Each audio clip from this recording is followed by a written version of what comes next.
තර්ක ශාස්ත්‍ර විෂයට අදාළව වරින් වර අප ඔබ වෙත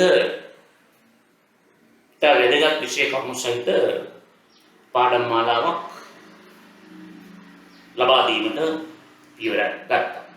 ඒ අනුව තර්ක ශාස්ත්‍ර විෂය සම්බන්ධයෙන් වැදගත් තවත් ඉතා වැදගත් විෂය එකකයක් සම්බන්ධයෙන් අපි කතා කරන්න යනවා. මම මුලින්ම කියන්න ඕනේ මේ තර්ක ශාස්ත්‍ර විෂයේදී පහසු කරගත හැකි නැත්නම් පහසු ඒකකයන් පහසුවෙන් ඉගෙනගත හැකි ඒකකයන් ඇතැම් දරුවෝ ඊටම අපහසු තත්ත්වයට පත් කරගෙන ලකුණු අහිමි කර ගන්න අවස්ථාවදී අපි දකිනවා.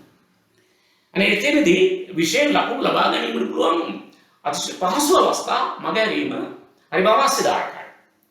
මේ නිසා ඒ විෂයේ තර්ක ශාස්ත්‍ර විෂයේ පහසුවෙන් ඉගෙන ගන්න හැකි පහසුවෙන් ලකුණු ලබා ගන්න හැකි ඒකක අද දවසේ සාකච්ඡා කරන්න බලාපොරොත්තු වෙනවා. අද කතා කරන්න බලාපොරොත්තු වෙන්නේ වර්ග තර්ක ශාස්ත්‍රය. මේ වන විටත් මේ විෂය සම්බන්ධව කරුණු අදාළවා තියෙන දරුවෝ වර්ග තර්ක ශාස්ත්‍රය පිළිබඳව යමක් දන්නවා විය හැකියි. එතකොට මේ පිළිබඳව නොදන්නා දරුවෙක් හෝ මේ පාඩමට සවන් දෙනවා වෙන්න පුළුවන්. ඒ කාටත් පහසුවෙන් තේරුම් ගත හැකි ලෙස ඒ විෂය ආබඳුණු මූලික කාරණා ප්‍රමාණයක් මොකද කාරණා ස්වල්පයක් ඉදිරිපත් කරන එකයි අද දවසේ මගේ බලාපොරොත්තු වෙන්නේ. මේ වර්ග තර්ක ශාස්ත්‍රය කියන්නේ මොකක්ද? වර්ගයක්. වර්ග තර්ක ශාස්ත්‍රය හා ගණිතයේ කුලක සංකල්පය හා සම්බන්ධයි. ඔබ කුලක ගැන ඉගෙන ගත්තා. ගණිතයේ ඒ කුලක සංකල්පය හා බඳුණු කුලක වාදය හා බඳුණු තර්ක ක්‍රමයක් තමයි වර්ග තර්ක ශාස්ත්‍රය කියලා කියන්නේ. ඒත් එක්ක මතක තියාගන්න බෑ තර්ක ශාස්ත්‍රය හඳුන්වා දුන් තර්ක ශාස්ත්‍රයේ පියා ලෙස සැලකෙන ඇරිස්ටෝටල්. ඇරිස්ටෝටල් විසින් ඉදිරිපත් කරපු තර්ක ක්‍රමය ඇරිස්ටෝටල් හඳුන්වන නිගාමී තර්ක ක්‍රමය සුවිශේෂ කරලා විශේෂිත නමකින් හැඳින්වෙනවා සාම්ප්‍රදායික තර්ක ශාස්ත්‍රය කියලා. ඒ සාම්ප්‍රදායික තර්ක ශාස්ත්‍රයත් එක්තරා ආකාරයක වර්ග තර්ක ශාස්ත්‍රයක්. ඒ සාම්ප්‍රදායික තර්ක ශාස්ත්‍රය තමයි නම් කරන්නේ. නමුත් එයත් එක්තරා ආකාරයක වර්ග තර්ක ශාස්ත්‍රයක්. එතන විට ඔබ අසා ඇති ජෝර්ජ් බුල් නම් ගණිතඥයා 19 වෙනි සියවසේ පමණ වාසය කරන ජෝර්ජ් බුල් නම් ගණිතඥයා සාම්ප්‍රදායික තර්ක ශාස්ත්‍රයක් වර්ග තර්ක ශාස්ත්‍රයක් කියන කාරණේ පෙන්වු කරා. සාම්ප්‍රදායික තර්ක ශාස්ත්‍රයේ ඇරිස්ටෝටල් ඉදිරිපත් කරන ප්‍රස්තුත හතරක් පිළිබඳව ඔබ දන්නවා. AEIO ප්‍රස්තුත. මෙන්න මේ AEIO ප්‍රස්තුත හතරම වර්ග ප්‍රස්තුත. වර්ගයන් ගැන කියවෙන ප්‍රස්තුත ඒ නිසා මේ ප්‍රස්තුත හඳුන්වන විශේෂිත කරලා වර්ග ප්‍රස්තුත. වර්ග ප්‍රස්තුත ලෙස හැඳින්වෙන ප්‍රස්තුත බලන්න AEIO ප්‍රස්තුතවල පද දෙකක් තියෙනවා වාච්‍ය සහ වාචක. වාච්‍යයෙන් කියවෙන්නේ වර්ගයක් ගැන වාචකයෙන් කියවෙන්නේ වර්ගයක් ගැන. දැන් මෙහෙම හිතන්න එක් අවස්ථාවක් සියලු මල් ලස්සන වෙති. දැන් මෙතනදී මල් වර්ගය සහ ලස්සන වර්ගය ගැන කියවෙන්නේ. වාච්‍යෙන් එක වර්ගයක් ගැන කියවෙනවා වාචකෙන් තව වර්ගයක් ගැන කියවෙනවා. ඔය විදිහට හිතන්න ඊ ප්‍රස්තුතය ඔබ දන්නවා ඇති කිසිම මලක් ලස්සන නොවේ. මල් වර්ගය ලස්සන වර්ගෙන් වෙන් කරනවා. වර්ග දෙකක් ගැන කියවෙනවා. අයි ප්‍රස්තුතේ සමහර මල් ලස්සන වෙති මල් වර්ගයේ සහ ලස්සන වර්ගයේ සම්බන්ධය ගැන කියවෙනවා. ඕ ප්‍රස්තුතේ සමහර මල් ලස්සන නොවේ මල් වර්ගය ලස්සන වර්ගෙන් වෙන් කරනවා. මෙන්න මේ නිසා තමයි ඇරිස්ටෝටල් ප්‍රස්තුත වර්ග ප්‍රස්තුත ලෙස හඳුන්වන්නේ. ඒ අර්ථයෙන් ගත්තාම ඇරිස්ටෝටල් හඳුන්වා දුන් තර්ක ක්‍රමයක් වර්ග තර්ක ශාස්ත්‍රයක් ලෙස හැඳින්වෙනවා. නමුත් අපි දැන් මේ වර්ග තර්ක ශාස්ත්‍රය කියලා ඉගෙන ගන්න යන්නේ තර්ක ශාස්ත්‍රයේ ගණිතමය වශයෙන් ඇති වුණ වර්ධනයත් එක්ක 17 18 19 වගේ සියවස්වලදී තර්ක ශාස්ත්‍රයේ තියෙන ගණිතමය වර්ධනයත් එක්ක ගොඩනැගුණ තර්ක ක්‍රමයක් කුලක ක්‍රමයක් හා බෙදුණු තර්ක ක්‍රමයක් තමයි වර්ග තර්ක ශාස්ත්‍රය කියලා කියන්නේ. ඒ සාම්ප්‍රදායික තර්ක ශාස්ත්‍රයේ ප්‍රස්තුතක් පදනම් කරගන්නවා. ඊට වඩා වෙනස් ආකාරයේ ප්‍රස්තුතක් පදනම් කරගැනීමෙන් ගොඩනැගුණ තර්ක ක්‍රමයක් තමයි වර්ග තර්ක ශාස්ත්‍රය කියලා කියන්නේ. ඒත් එක්කම සාම්ප්‍රදායික තර්ක ශාස්ත්‍රයේ සහ මේ වර්ග තර්ක ශාස්ත්‍රයේ යම් වෙනස්කම් ඇති වෙනවා. ඒක පැහැදිලි වෙනසක්. ඉතා වැදගත් වෙනසක් මතක තියාගන්න. වාච්‍යයෙන් එක් සමාජිකයෙක් ගැන කියවෙන ප්‍රස්තුත. වාච්‍ය එක් සමාජිකයෙක් ගැන කියන ප්‍රස්තුත මෙන්න සොක්‍රටිස් මිනිසෙක් වගේ ප්‍රස්තුතයක් ගන්න. එක සාමාන්‍යයෙක්. ඇරිස්ටෝටල් විසින් මේ වගේ ප්‍රස්තුත සලකන ලද්දේ ඒ ප්‍රස්තුතයක්. සොක්‍රටිස් මිනිසෙක් නොවේ වගේ කිව්වොත් ඊ ප්‍රස්තුතයක්. මෙන්න මේ වගේ ප්‍රස්තුතය මේ වර්ග තර්ක ශාස්ත්‍රය කියලා අපි ඉගෙන ගන්න පාඩමේදී මේ විෂය එකකදී මේ වගේ ප්‍රස්තුත ඒකවාචී ප්‍රස්තුත බවට පත් වුණා. මේ ඒකවාචී ප්‍රස්තුත හඳුන්වා දෙන්නේ වර්ග තර්ක ශාස්ත්‍රයත් එක්ක. ඒකවාචී ප්‍රතිජානන ඒකවාචී ප්‍රතිෂේධන. නවීන තර්ක ශාස්ත්‍රයේදී ප්‍රස්තුත තමයි ඒකවාචී ප්‍රස්තුත. ඇරිස්ටෝටල් කියනවා මේවා ඒ ප්‍රස්තුත නිෂේධන ප්‍රස්තුතයක් නම් එක්කෙනෙක් පිළිබඳව නොවේ කියන අර්ථ ධර්ම ප්‍රස්තුතයක් වුණ දෙක ඊ ප්‍රස්තුතයක් බවට පත් වෙනවා. එතකොට එතනදී ඇරිස්ටෝටල් ක්‍රමයට වඩා මෙතනදී ඇති වෙන වෙනස සැලකිලිට ගන්න. අනිත් එක තමයි ඇරිස්ටෝටල්ගේ ස්වරූපයේ තර්කයන් මේ වර්ග තර්ක ශාස්ත්‍රයට සම්බන්ධ කරන්න පුළුවන්. ඇරිස්ටෝටල් සංවාක්‍ය ප්‍රධාන රීතීන්ගෙන් නැත්නම් සංවාක්‍ය රීතීන්ගෙන් සප්‍රමාණතාවයේ තීරණය කරපු තර්ක මේ වර්ග තර්ක ශාස්ත්‍රය තුලදී රූපසටහන් ක්‍රමයේ ඔස්සේ සප්‍රමාණතාවය හොයනවා. සංවාක්‍ය ක්‍රමයේදී සප්‍රමාණ නැත්නම් තර්කයන් මේ ක්‍රමයේදී නිෂ්ප්‍රමාණ වෙනවා. මෙන්න මේ වගේ වෙනස්කම් තියෙනවා. ඒ පිළිබඳව මෙතන දීර්ඝව කතා කරන්න යන්නේ නැහැ. ඒත් එක්කම වර්ග තර්ක ශාස්ත්‍රයේ තියෙන වැදගත්ම කාරණයකට අපි එළඹෙනවා. විශේෂයෙන් මේ පාඩමේදී ඔබ ඉගෙන ගන්න යුතු මෙන්න මේ කාරණා දෙක. ප්‍රස්තුතයන් රූපසටහන් වලින් නිරූපණය කිරීම තර්කයන් රූපසටහන් වලින් නිරූපණය කොට සප්‍රමාණතාවය හෝ නිෂ්ප්‍රමාණතාවය තීරණය කිරීම. ඒකම අද දවසේ අපි අවධානය යොමු කරන්නේ ප්‍රස්තුත රූපසටහන් වලින් නිරූපණය කිරීම. ඒ සඳහා ප්‍රස්තුත කීපයක් ගැන අපි කතා කරන්න බලාපොරොත්තු වෙන්නේ. දැන් වෙන් රූපසටහන් භාවිත කරනකොට වර්ග තර්ක ශාස්ත්‍රය මුලින්ම රූපසටහන් ක්‍රමයක් හඳුන්වා දුන්න ගණිතඥයා විශේෂ සැලකෙන්නේ ඔස්ටින් ඔයිලර්. මේ ඔයිලර්ගේ රූපසටහන් මුලින් භාවිත වුණා මේ රූපසටහන් අසම්පූර්ණයි. මේවා අවිධිමත්. මෙන්න මේ නිසා වඩා විධිමත් රූපසටහන් ක්‍රමයක් ජෝන් වෙන් කියන ගණිතඥයා හඳුන්වා දුන්නා. ඒ නිසා තමයි ඔබට මතක ඇති කුලක ක්‍රමයේදී භාවිත කළ වෙන් රූපසටහන් මෙතනදිත් භාවිත වෙනවා. ජෝන් වෙන් විසින් හඳුන්වා දුන් රූපසටහන් වෙන් රූපසටහන්. එතකොට ප්‍රස්තුතයන් වෙන් රූපසටහන් වලින් නිරූපණය කිරීම තමයි දැන් අපි කරන්න යන්නේ. අන්න එතනදී ප්‍රධාන කාරණා වෙන් රූපසටහන් හා බෙදුන මූලික පිළිගැනීම් කීපයක් තියෙනවා. ඒ පිළිගැනීම් දෙකක් විතරක් මම ඔබට මේ වෙලාවේ කියනවා. කතා විශ්වය ඔබට මතක ඇති කුලක ක්‍රමයේදී සර්වත්‍ර කුලකය කියලා අපි ඔබ ඉගෙන ගත්තා. කුලක පාඩමේ මතක් කරගන්න සර්වත්‍ර කුලකය. කතා විශ්වය මොකක්ද මේ? සීල අවයවයන් අයත් කුලකය කිව්වා කුලකවලදී. අපි මෙතෙන්දී කියනවා වර්ගයන් ගැන කතා කරද්දී කියවෙනකොට ඒ වර්ගයන් අයත් කරගන්නා වූ පුළුල් සීමාවක් තමයි කතා විශ්වය. කතා විශ්වය මේ චතුරස්‍රයකින් අඳිනවා. යුව පුරයි මෙතන අපි දාන්නේ යුනිවර්ස් විශ්වය කියන අර්ථය දෙන්න. කතා විශ්වය තුල මොනවද තියෙන්නේ? වර්ග කවයන්ගෙන් මෙන්න වර්ගයක් අපි දුන්නේ මේ වර්ගය. තව වර්ග තියෙන බලන්න මේ වර්ගය. කතා විශ්වය තුල මේ වර්ග සහ වර්ගයන් අයත් නොවන මෙන්න ඒ අනුපූරකය. ඒතර කතා විශ්වය හැදෙන්නේ ඒවලින් සහ ඒවල අනුකූල වර්ගයෙන් සහ වර්ග අනුපූරකය. වර්ගයේ සහ වර්ග අනුපූරක එකතුව සමානයි කතා විශ්වය. එතකොට කතා විශ්වය මුළුමනින් ආවරණය වෙනවා වර්ගයෙන් සහ වර්ග අනුපූරකය. දැන් අපි සරල උදාහරණයකින් කිව්වොත් මේකේ සංකල්පය අදහස. දැන් මිනිස්සු ගැන කතා කරොත් එහෙම මිනිස් වර්ගයේ ඊට වඩා පුරල් කොටසකටයි තියෙනවා ජීවි.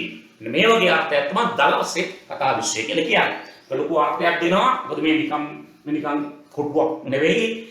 සමහර අවස්ථා නිරූපණය කිරීමේදී කතා විශ්ය නැතුව පෙන්වන්න කරන්න බෑ. මොකද සියල්ල අයත් කරගන්නා සීමාවක් වශයෙන් තමයි කතා විශ්ය පෙන්වන්න කරන්නේ. ඊට අමතරව ඔබේ අවධානය යොමු කරනවා ශූන්‍ය වර්ගය. අනේක වැදගත් ශූන්‍ය. ශූන්‍ය කියලා කියන්නේ නැහැ කියන අර්ථය දෙනවනේ. අපි ශූන්‍ය කුලකයක් ගැන කතා කරා ඔබට මතක ඇති. ශූන්‍ය වර්ගය සමාජිකයන් නොමැති වර්ගය. මෙන්න අපිට ඔය යම් වර්ගයක් ඒ වර්ගය තුල සමාජිකයෝ නැහැ.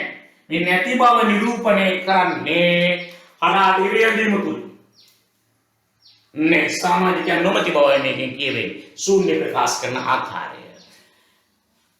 දැන් උදාහරණයක් වශයෙන් අපි මෙහෙම කියනවා.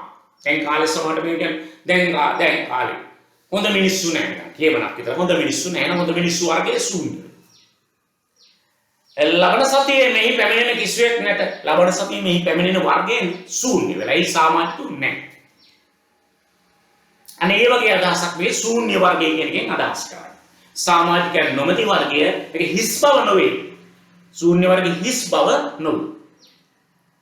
අර ඊට වඩා නිශ්චිත අදහසක් දෙන යම් අවස්ථාවකදී වර්ගයක සමාජිකයෝ නෑ වගේ අර්ථයක් තමයි ශූන්‍ය වර්ගය. මේක අමතර වෙන රූපසරණ හා බැලුම් තව සංකල්පයක් තියෙනවා. ඒ සියල්ල විතර සාකච්ඡාවට ගන්නේ නෑ. ඒ අත්‍යවශ්‍ය කාරණා කෙටියෙන් සාකච්ඡා කරන අවස්ථාවක් වශයෙන් දැන් අපි මේක ගෙනියන්නේ. ඊළඟට ප්‍රස්තුතයන් රූපසරණ මගින් නිරූපණය කිරීම. ප්‍රස්තුතයන් රූපසරණ මගින් නිරූපණය කිරීමේදී මූලික වශයෙන් ප්‍රස්තුත කීපයක් සැලකෙන්න ගන්නවා මේ අද පාඩමේ. අපි ගමු හැමදාම ගන්න ප්‍රස්තුතය වශයෙන් පාඩක පුරුදුයි සියලු මිනිස්සු මරණ සුළුයි. මෙන්න මේ සියලු මිනිස්සු මරණ සුළුයි කියන ප්‍රස්තුතය දැන් අපි වෙන රූපසරණ වලින් නිරූපණය කරන්න යනවා. එතනදී පළවෙනි කාරණේ තමයි වර්ග වෙන් කරන්න ඕනේ. මේ බලන්න අපි ඒ වලින් පෙන්නනවා මිනිස්සු වර්ගය ගැන. මිනිස්සු වර්ගය කියලා පැහැදිලිව සටහන් කරන්න ඕන උත්තර ලියන්න. දීවලින් මරණ සුළු වර්ගය. මරණ වර්ගය කියන්න පුළුවන් මරණ සුළු වර්ගය. මෙන්න වර්ග දෙකයි. මේ ප්‍රස්තුතයේ වර්ග දෙකක් තියෙනවා. දැන් අපි කතා විශ්වයට තුන තමයි මේක අඳින්නේ. මෙන්න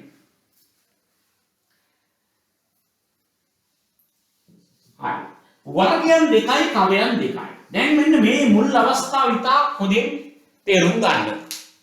දැන් මේක අපි නිරූපණය කරන්න පෙන්නුම් කරන්න ඕන සියලු මිනිස්සු මරණවායි කියලා.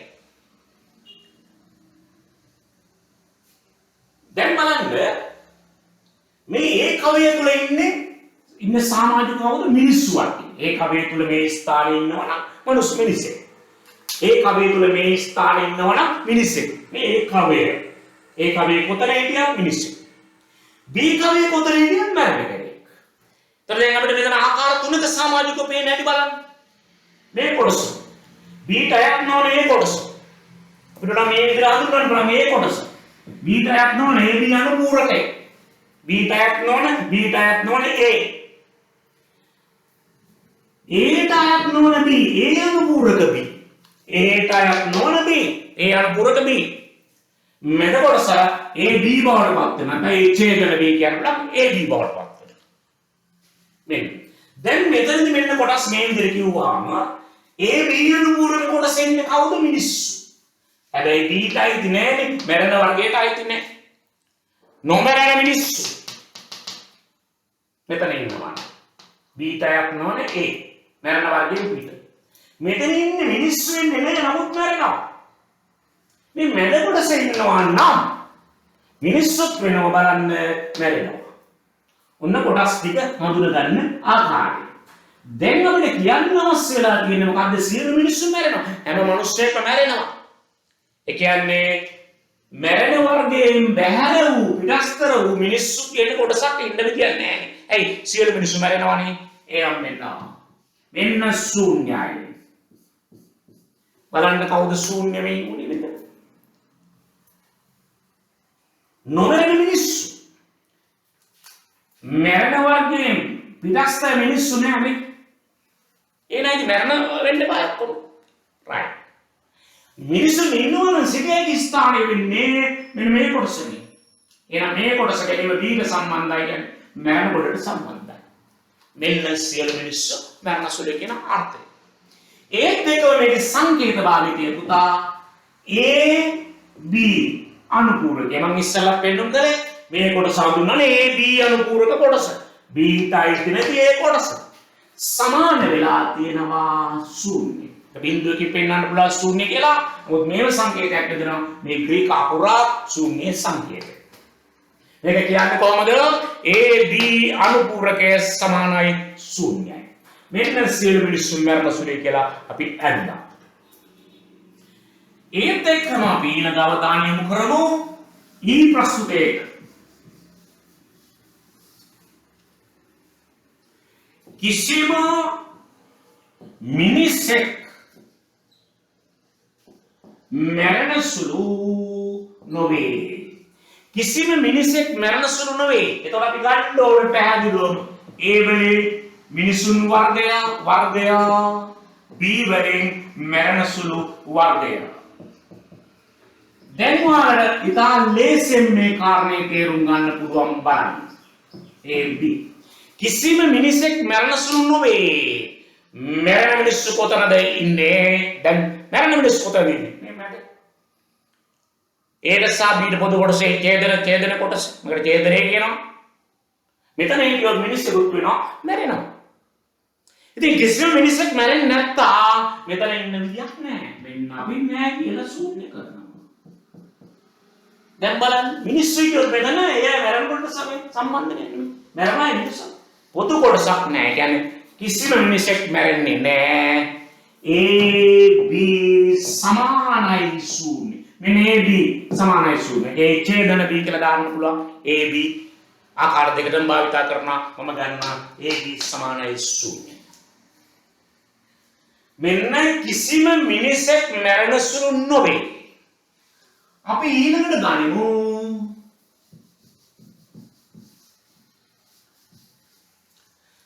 සමහර මිනිස්සු මැරෙන සුළු කියන ප්‍රශ්නේ.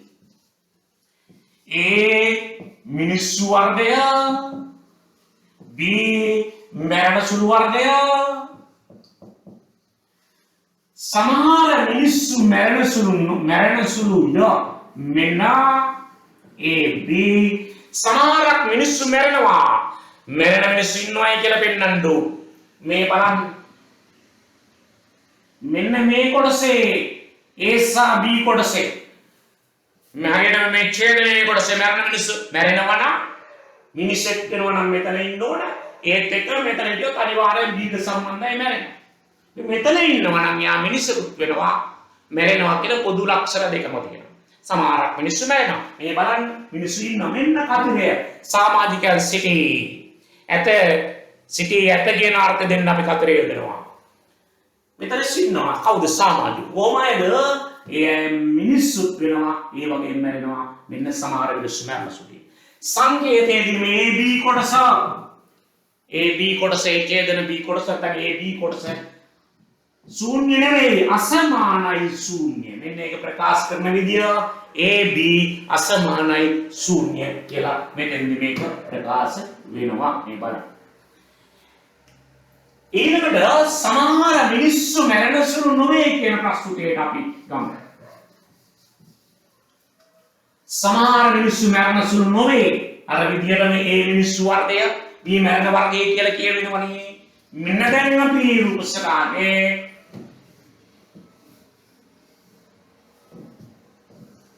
වර්ගයන් දෙකෙන් දා AB මේ AB යදීමේදී මතක තියාගන්න සමහර විට අපි මේම ඉරක් දාලා A කියන අවස්ථා B එහෙම තියෙන ඒක කෙනෙකුට භාවිතා කරන්න පුළුවන් පුරුදු ආකාරයකට ඒක භාවිතා කරන්න ඒක ප්‍රශ්නයක් නෑ කලින් ඒක මම ඕල් කරලා අදාළයි සමහර මිනිස්සු මරණ සුළු නොවේ අනේකයි වැදගත් අර්ථය සමහර මිනිස්සු ඉන්නවා මැරෙන්නේ නැහැ මැරෙන්නේ නැති මිනිස්සු කොතනද ඉන්නේ කියලා තීරණය කරන්න මේ බලන්නකෝ B වලින් පිටත මිනිස්සු හිටියොත් මැරෙන්නේ කියන්නේ නෑ මෙතන මැරෙන කොටට සම්බන්ධයි මෙන්න මිනිස්සු මෙතන කෙනෙක් හිටියොත් ඉන්නවා හැබැයි මැරෙන්නේ මේ බලන්න ඉන්නවා හැබැයි මැරෙන්නේ සමාජික සිටි කතරේ මේ ඉන්නේ හැබැයි මැරෙන්නේ නෑ මැරෙන වර්ගයෙන් පිටත් AB අනුපූරකය අසමානයි ශූන්‍ය AB අනුපූරකයේ ශූන්‍ය නොවේ දැන් අපි මේ විදිහට A E I O ප්‍රස්තුත හතර අරිස්ටෝටල් විසින් අඳුන්වා දුන්න ප්‍රස්තුත කියලා වදාන්නේ ප්‍රමාණය සහ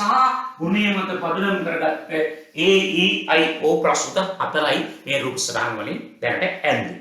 දැන් පුතා එතනදී ඔන්න මේක මතක තියාගන්න. දැන් මේ ප්‍රස්තුතයක සම්මත රූප සටහන වෙන්නේ මෙන්න මේකයි. මෙන්න රූප සටහන සංකේතකරණය මේකයි. ඕනේ මේ ප්‍රස්තුතයකට මේක අදාළයි. අන්තිම පහසුයි වැඩේ. සියලු මිනිස්සු මන සියලු කපුට කළු පාටයි සියලු අංශු සුදු පාටයි සියලු ළමයි දක්ෂ ඕනම ඒ ප්‍රස්තුතයකට මේක අදාළ වෙන්නේ නැති බලන්න. ඊ ප්‍රස්තුතයට අදාළ සම්මත රූප සටහන මෙන්න AB සමානයි ශූන්‍යයි AB සමානයි ශූන්‍යයි ඕනේ මේ ප්‍රස්තුතයකට කිසිම නොවේ නම් මෙන්න අර ඊ ප්‍රස්තුතයක රූප සටහන I ප්‍රස්තුතයේ සම්මත රූප සටහන මෙන්න AB මැද කතිරය AB අසමානයි ශූන්‍ය ඕනෙම I ප්‍රස්තුතයකට අදාළයි. එhmenan O ප්‍රස්තුතයේදී සම්මතයක් වශයෙන් වෙනවා AB යුවා මෙන්න කතිරය AB අනුපූරකය අසමානයි ශූන්‍ය. මෙන්න පුතා ඕනේ මේ ප්‍රස්තුතයක් ඊ ප්‍රස්තුතයක් I ප්‍රස්තුතයක් O ප්‍රස්තුතයක් මෙන්න අතිශයින් පාසුයි මේ වැඩේ. ප්‍රස්තුතයේ දැක්ක ගමන් රූප සටහන පැහැදිලි. අඳින්නේ මොකක්ද කියලා තමන් දන්නවා. රයිට්. මේ වෙන රූප සටහන් ක්‍රමයේ තවත් ප්‍රස්තුතයන් හඳුනා ගන්න ඕන. අපි ඊළඟ පාඩමේදී මේ ප්‍රස්තුත පිළිබඳව කතා කරන්න බලාපොරොත්තු වෙනවා.